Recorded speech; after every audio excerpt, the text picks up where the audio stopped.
la cité, grandi depuis 55 ans, je suis là. Voilà. Bon, li fi def moom lii moom saa dafa yàgg kenn defalu ñu lii kenn defaru ko. Maintenant on comprend pourquoi baax na nag ci ñun duñu on ne dit pas le contraire c'est très bien pour ñun mais dafa yàgg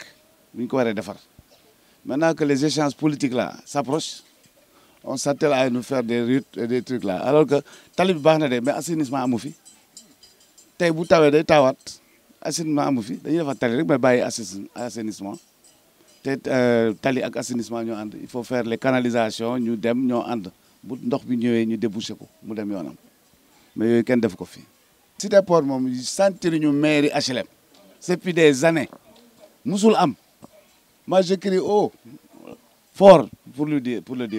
musul am fii koo xam maire boo xam ne ñëw na fi defal ñu fi dara amul man mi personnellement ñii duñ ma bàyyi ma fen ñi ngi nii toog man maa fi andoon benn candidat bi ñuy wax Ali Diouf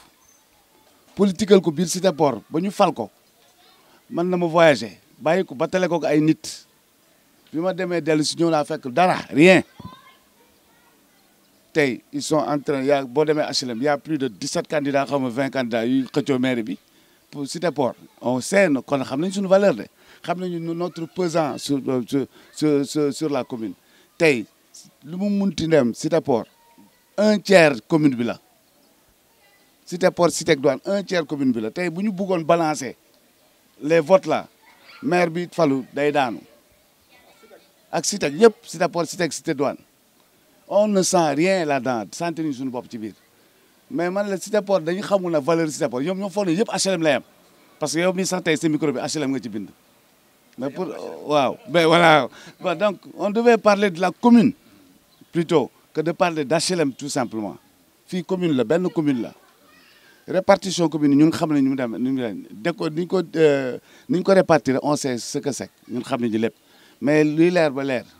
cette fois-ci xaw ma nag Cité Port du ñu balancer ci benn candidat tant que amuñu du ñu leer xam lu ñu bëgg ñun ñu sentir ñu yëg ñu Cité Port normalement tey bu amoon ay élection communale Cité Port waroon na am au moins un maire adjoint et des conseillers pour pouvoir défendre les causes de la cité mais tout se résume aux HLM là-bas waaw loolu moom dootu jeex na si fini bi am na ñu ci gis seen bopp am na ñu ci gisul seen bopp am na ñoo xam ne jaar nañ fi jox leen ay xaw yu kenn xamul ay c'est des trucs yoo xam ñu ko joxee kenn xamul lu mu demee am na ñoo xam ne dañ ma koy kaan man damay romb sax ñu may wax naan waa yéen seen affaire naka lay demee man leen man bokkuma ci de bu leen ma ko laaj maa ngi gis nag ubbi sama bët yi di xool ils ont réparti xamu nu mu demee répartition yi xamu nu mu demee xamu fan lañ ko jaarale je suis pas au courant yooyu sensibilisation boobu defuñu ko fii waaw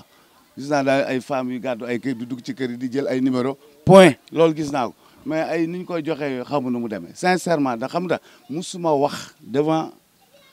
une presse concernant la cité mais tey maa ko tey wax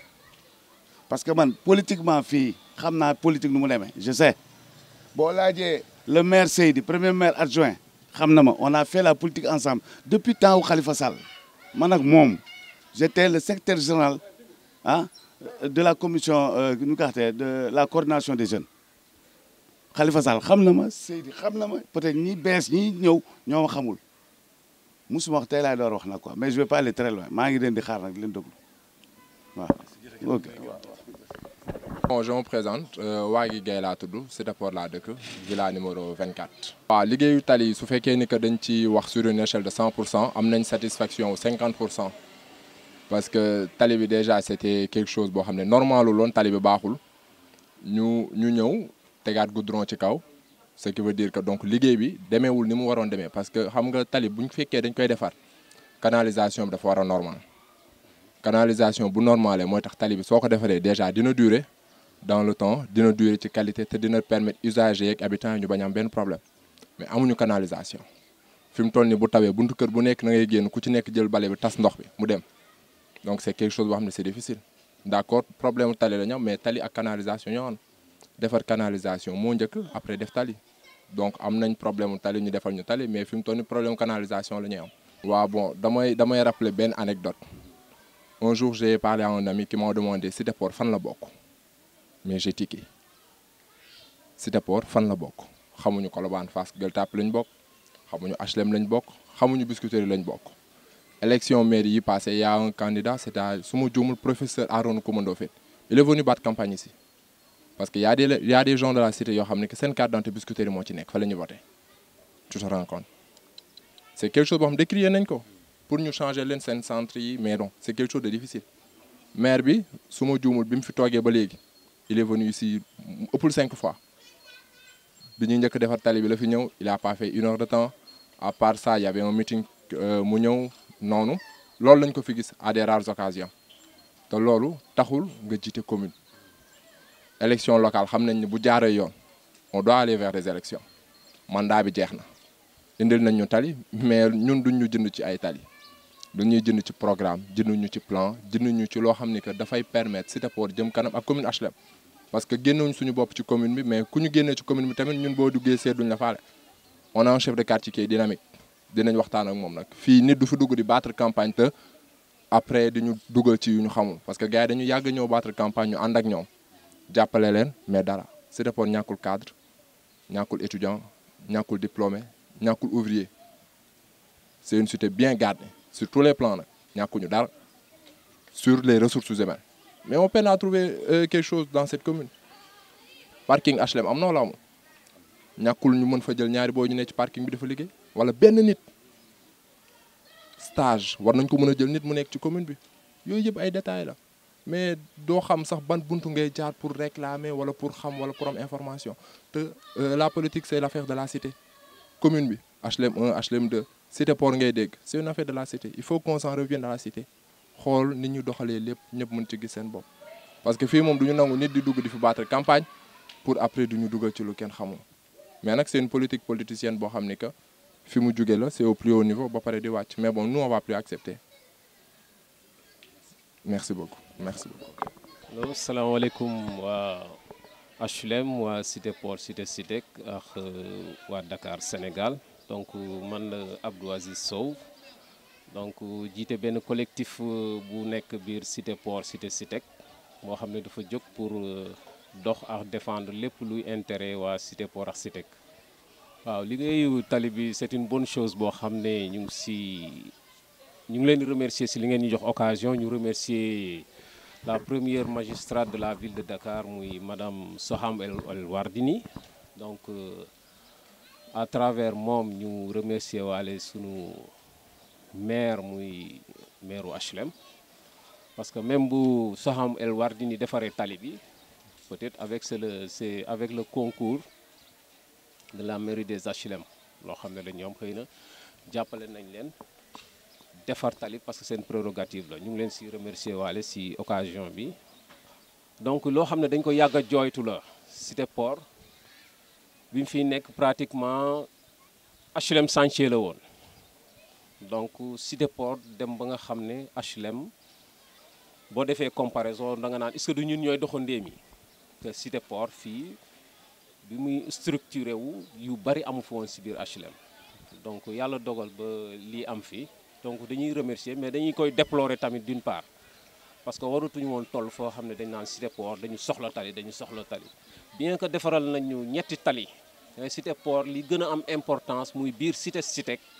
ñu bëri lu ñu xamul mooy Cité Port Citec la ñuy wax ñaari quartier yu ñu boole la def ko benn Cité Port Citec te Citec moo mag Cité Port te ba léegi suuf la loolu la ñuy gën a déplorer waaw moom la ñuy déplorer parce que li mu nekk suuf du surface boo xam ne wala périmètre boo xam ne dafa rëy ba autorités yi waruñu si mën a taxaw depuis maire yi fi jaar yëpp bu benn maire defoon tuuti benn maire ñëw def genn wàll Citec pavé nañ ko wala ñu bétonné ko bu yàgg te loolu dañ koy déplorer ba léegi ñu ngi def benn appel au maire de Dakar mu jàppale ñu si Cité Citec ñu pavé ko wala ñu bétonné ko surtout biir Citec dañu bëgg mu am évacuation am pavage wala ñu bétonné ko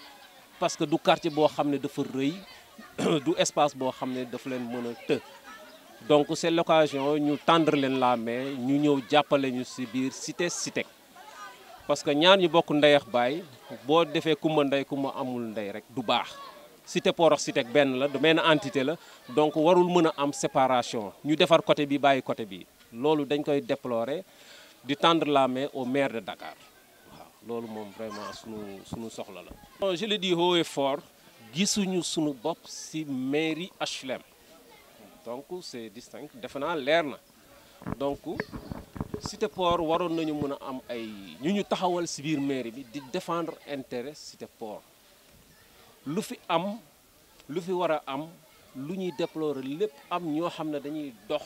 wala lépp lu mën a jóge ci mairie bi war a ñëw biir Cité Port war na Cité Port kat génn na ah mairie bi mais man du ma toog ne mairie bi déedéet parce que bu dee de ay emploi yu ndaw lu mu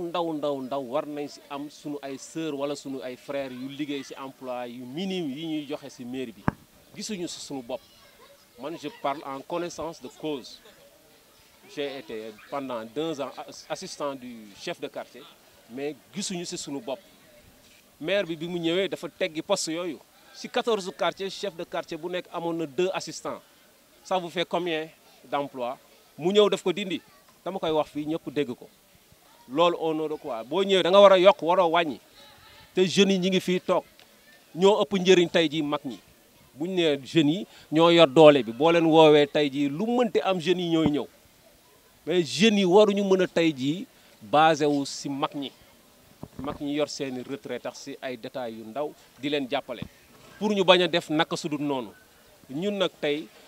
moyenne d'âge bi ñu yor ànd ak suñuy raq dañu gis ne war nañu mën a booloo du le collectif bi juddu fii mën a booloo doxal suñu bopp yóbbu suñu kàddu fépp fu mu war a dem pour ñu am li ñu bëgg ci quartier bi dañu bëgg suñu quartier benn quartier du ko gën suñuy raq kenn du leen gën te première autorité bi nga xam ne moo ñu gën a jege mooy maire des HLM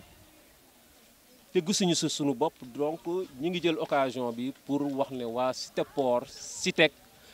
gisuñu suñu bopp si mairie HLM waaw loolu dañ koy clamer haut et fort te collectif boo xam ne la góor ak jigéen mag ak ndaw mag ñi surtout koo ci dem duñu xaar sax nga woo leen dañ lay woolu ne la ñun kat lii ngeen di dox ñi ngi seen ginnaaw ñi ngi ànd ak yéen parce que lu positif rek la ñu bëggal suñu bopp moom la ñu bëggal suñuy raq ak suñuy mag tali yi ñëw na xëy na mag ñi deete dinañ fi mën a dox facilement dem jàkka ja wala doxi seen soxla duñu faqa salo wala du ndox mi mën na fi bañ a yàgg mais ça ne suffit pas mairie bi dañ ko fi teg pour askan bi lépp lu jóge ci commune bi mu tasaare ko ci askan bi mais ñun dama naan dafa mel ni dafa am benn tranché boo xam ne lii roogalaat ci biir HLM duggul biir Cité Port te war na fi dugg parce que sunu droit la ñaanuñu sunu droit la ñu bëgg mu egg ci biir Cité Port. di nuyu HLM Vision di leen remercier ci visite bi donc di wax ni rek maire bi ndax sentir nañ ko wala sentiruñ ko on dira non quoi on dira non parce que ñun depuis ba nekkee xale yu ndaw. fàttaliku ñu fu maire yi defee dara pour askan bi quoi particulièrement Cité Port donc lu ñuy fàttaliku mooy Aïda Diong ci temps am bon tali retouché nañ ko woon laal nañ fi tuuti defaraat loolu ñu siy sant di ci gërëm Aïda Diong mais depuis loolu gisaatuñu dara quoi te tali yi nii ñu am ñun bu ñuy sant di gërëm dañuy remercier ville de Dakar madame Soham El Wardini ndax ginnaaw yàlla moom moo tax tali yi ñu am ko. gis nañ nag bañ defaree tali ba pare le lendemain ay nit ñëw yor seen téléphone seen caméra di filmer je sais pas récupération politique lañ koy wax wala kenn xamul lu mu doon maire bi ak quelques notables du quartier ñëw di photo di filmer on ne comprend pas mais ñun loolu yëngaluñu parce que xam nañ ko defar ville de Dakar moo ko defar moom nañu sant di ko gërëm di ko ñaan li des nag mu ngi cité pavé la moom nañ fa bëgg ndax suuf la kenn mësu ko defar cité kenn mësu ko defar waa cité ñoom xamuñu sax fan la ñu bokk ci Sénégal ban commune kenn faalewu leen ñun Cité Port fii la mais ñun ak ñoom benn lañ bu ñu amee tali te ñoo amuñu pavé c'est comme si on n'a rien quoi. commune HLM nag ñun du dañ koy ñaan pour la première fois dañuy continuer di ko wax ni gisuñu dara ci lu ñuy joxe sentiruñ suñu bopp Covid bi ñëw nañ fi joxe ay denrées. D'accord, loolu c'est une obligation parce que commune bi lu muy encaisser ci recette c'est pas pour le maire ou ses conseils c'est pour tout le monde donc di ko wax il n'est jamais trop tard pour bien faire na ñëw xool lu mu war a def mu def ko liñ fi soxla ñu waxtaan ci bu mu nee nekk mu defaral ñu ko pavé lañ soxla fii cité SITEC te loolu yomb na yàlla mun nañu ko defaral donc fekkee dégg na ko daal mu ñëw jàppale ñu si mais li ñuy bañ tamit li ñuy gis léegi bu benn entité politique jógee def dara rek keneen jóg bëgg a def te tali bi boo xoolee Pastef HLM dañoo jóg dem Corniche defar ko mu set un week-end le 16 je crois le 15 le 16 le 10 lundi bi ñu gis commune HLM woo waa AGEROUTE pour ñu defaraatal leen tali bu nekk foofu le mercredi le week-end même ville de Dakar ñëw eggali travaux yu ñu entamé woon fii cité bi c'est comme si ñoom dañuy xaar ba keneen jóg def wala mu wax ñoom ñu bëgg si topp di def je crois que c'est pas ça loo war a def ko rek te yàlla tax parce que ñoom askan bi ñoo leen fi teg te loolu moo leen fi bàyyi donc di remercier waat HLM Vision di ñaan wax monsieur le maire donc ñu ngi koy xaar pour lu des ci travaux yi tamit sécurité bi soxla nañ ko éclairage bi soxla nañ ko di ñaan yàlla mu yombale ko liggéeyam te tamit on lui tend la main quoi merci. bon salaamaaleykum waa Cité Port maa ngi leen di nuyu di leen ziar yéen ñëpp di nuyu waa collectif Cité Port Cité SITEC di rafetlu seen taxawaay ci jàpp bi ñu jàpp pour ñu jàppale ñu sunu tali yi parce que lii ku ko gisoon xam ne dara baaxu fi woon mais alhamdulilah sant yàlla rek ba ñu xëy benn un bon jour rek dox nañ ci nag gaaw mais dañoo xëy rek ñëw ñu ne ñu tali kon nag ñu koy sante yàlla mais toujours des na parce que sunu xeex du woon sunu tali rek SITEC tamit ci la bokk parce que ñun ñëpp ñoo bokk xeex bi ba léegi ñu ngi ciy xeex parce que bëgguñu ñu defar sunu tali bi rek ñu bàyyi SITEC parce que dafa mel ni kon lu ñu doon xeex si ñaari koñ yi ñun ñoo koy répété waat mais ñu ngi ñaan ñun dañoo sentirul sunu bopp benn yoon ci au niveau des HLM pourtant si la ñu bokk mais tamit xam nga tamit boo jiitee benn commune da ngay dugal sa bopp même boo yebalee ay nit da ngay dugal sa bopp nga recensé nga xool parce que boo ñëwee ci quartier boo laajtee rek dinañ la wax lan moo fi am mais boo toogee doo xam lan moo fi am ñun sentiruñu sunu bopp benn yoon ci commune HLM kon nag ñu ngi ñaan bu fekkee ci maire bi la mu ñëw mu gëstu ñu xool jeunes yaa ngi fi amuñu liggéey amuñu dara ñu ngi taxaw pourtant au niveau des HLM am na ay liggéey yoo xam ne ñu ngi koy def si maire bi mun nañu ñëw recruter pourquoi pas jeunes yaa ngi fi fees dell ñu ngi ni fees si koñ bi kon nag nañ ñu ci jàppale parce que ñun ñëpp ci lañ bokk daal ñun dañoo jógoon pour dox suñuy dox ba gis benn bonne volonté boo xamante ne mun nañu defaral SITEC defaral ñu sunu assainissement bi defaral ñu yëpp mais jusqu'à présent ñu ngi ciy dox daal gisaguñu dara noonu kon nag boo maa ngi wax ci turu collectif bi yëpp ci turu tamit jigéen ñi fi nekk tamit waaw parce que comme man maa fi doog a yem nii am na ñeneen ñoom xaditaal ñoom ñëpp ñoom awa ñoom ñëpp ñu ngi ci lañ bokk collectif bu mag la chaque vendredi ñu ngi def suñu réunion pour seet nan la ñuy soqalee suñu gox nan la ñuy jàppalee suñu gox muy jigéen ñi muy góor ñi muy mag ñi muy ndaw ñi léegi ñu ngi lancé appel daal au niveau ci mairie bi pour bu fekkee mun nañu ñëw jàppale ñu defar suñu gox parce que ñun amuñu lenn lu dul fii ñun mun nañ fi nekk tey demee xale yi ñoo fi nekk demee suñuy rak suñuy nijaay suñuy mag ñëpp suñuy doom ñoo fi nekk ëllëg kon nag bu ñuy dem dañ fiy bàyyi loo xamante ne lu rafet la wala lu baax la wala un bon chemin ñoom bu ñu ñëwee rek ñu mun a yeggali loolu daal laa amoon ci loo xamante ne dama koy wax di ñaaxaat rek pour ñu gën a mën a jàppale rek Cité Port parce que Cité Port SITEC rëyut boo seetee ñeenti koñ ba ñetti koñ rek ñun nag ñu ngi def suñu kéemtalaay kàttan ba gis suñu benn bonne volonté boo xamante ne dina mun a ñëw pour jàppaleñ ci kon maa ngi remercier ñëpp di baalu àq ñëpp bu fekkee kàddu yi xaw naa kii tuuti maa ngi jéggalu ci kàddu yi